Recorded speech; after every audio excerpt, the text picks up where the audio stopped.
A gente fica, então, entre a B, C e D. E aí, como é que a gente vai diferenciar isso? Aí o Minha Treina trouxe para vocês esse esquema aqui.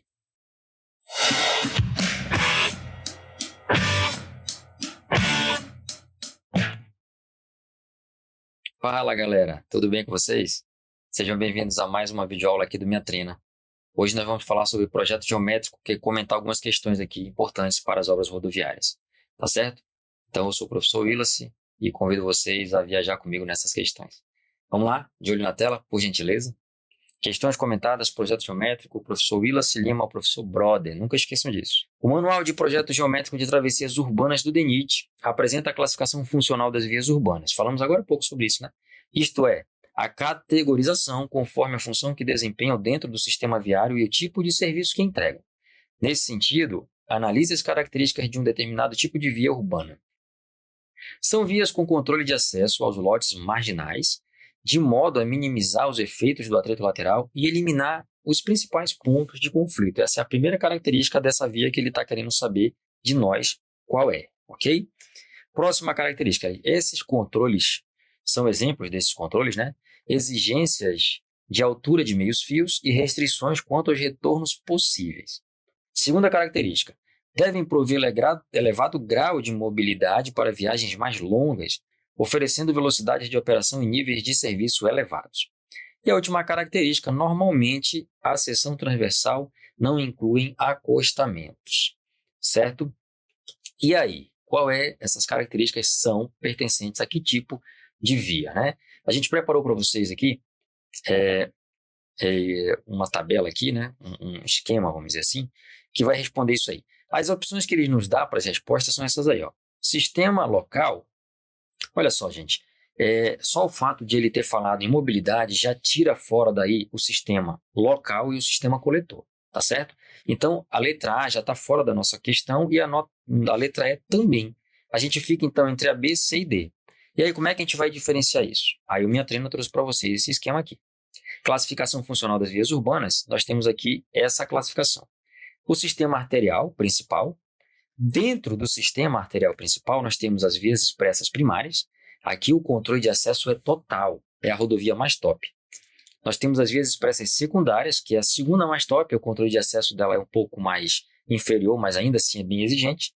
E nós temos as vias arteriais principais, que o controle de acesso é justamente em relação aos lotes marginais, como diz lá no manual, né, do DENIT, e é o que a questão está falando para a gente. Então, a gente já mata que essas vias são as vias arteriais primárias. Mas eu quero apresentar para vocês o restante do sistema da classificação funcional das vias urbanas. O próximo sistema é o arterial secundário. São vias um pouco inferiores a essas top, mas que ainda guardam ali uma certa qualidade em relação aos níveis de serviço que são destinados a elas. Nós temos o sistema coletor, que nós já vimos, que faz a conexão, e o sistema local, que promove o acesso a essas rodovias. Dessa forma, nós estamos falando das vias arteriais primárias e o gabarito da nossa questão é a letra D de DENIT. Ok, gente? Legal, né? Então, a ideia é prestar atenção nesses pormenores, nessas palavrinhas, nesses detalhes que a banca usa para ludibriar você. Mas você, que é aluno do Minha Treina, está atento, está esperto quanto a isso e vai acertar todas as questões. Vamos continuar. O DENIT, Departamento Nacional de Infraestrutura de Transportes, define a nomenclatura da rodovia pela sigla BR, que significa que a rodovia é federal, seguida por 3 algarismos. O primeiro algarismo indica a categoria da rodovia de acordo com as definições estabelecidas no Plano Nacional de Viação. Os 2 outros algarismos definem a posição, a partir da orientação geral da rodovia, relativamente à capital federal e aos limites do país norte e sul, leste e oeste. As rodovias BR-381 e a BR-153 podem ser classificadas segundo a nomenclatura do DENIT, respectivamente como rodovias. Letra A, radial e de ligação. Letra B, diagonal e transversal. Letra C, transversal e radial. Letra D, diagonal e longitudinal. E letra E, de ligação e longitudinal.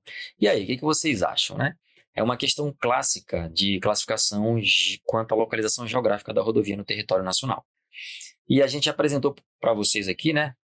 No Minha Treina, nós já preparamos aqui uma tabelinha para vocês não esquecerem mais essa É a definição. É uma tabela lá do Sistema Nacional de Aviação que estabelece o seguinte: rodovias radiais são aquelas que o primeiro algarismo é o algarismo número 0, né? Aí o exemplo é BR-010, que é Brasília-Belém.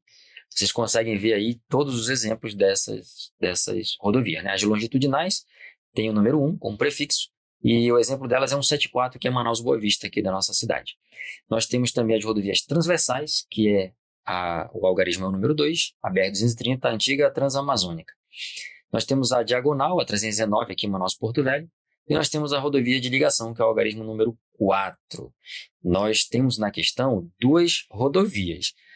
Uma rodovia começa com 3 e a outra rodovia começa com 1. Então, vocês já sabem que a primeira rodovia ela é diagonal e a segunda rodovia ela é longitudinal. Então, voltando aqui para as nossas opções, qual é a opção que eu tenho? Diagonal e longitudinal é a letra D. E essa letra D, então, portanto, é o nosso gabarito. Beleza, galera? Tranquilo, uma questão relativamente fácil, apenas que de memorização, certinho? Então, a gente fica por aqui.